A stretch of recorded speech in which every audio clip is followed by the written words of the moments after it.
বিদেশিদের জন্য একটা বিশেষ ঘোষণা।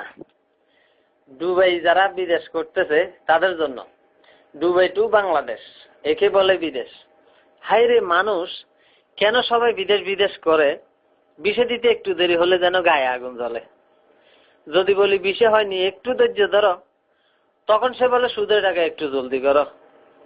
বাবা মারা সময় একটু জমি দিয়ে গেল, হতভাগে বিদেশে আসা বিক্রি করে দিল। হঠাৎ করে এলো বিষে টিকিটের টাকা নাই, বউর একটা হার ছিল বিক্রি করলো তাই। বিদেশ গিয়ে সানকোফাল তার সাচ্চা ভাইয়ের কাম পায়, দেশের ফ্ল্যাট মেলে না আর কিসেতে ভাত খায়।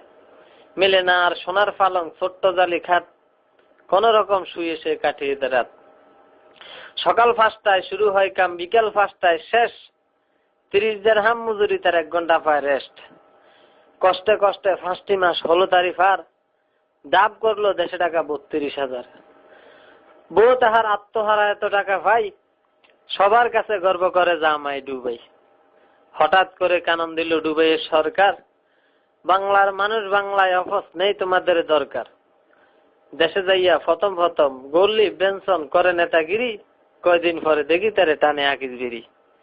যায় না চলা তারই সাথে বিদেশি সেন্টের বাস, কয়দিন পরে মাথা নাই তেল গায়ে গামের বাস।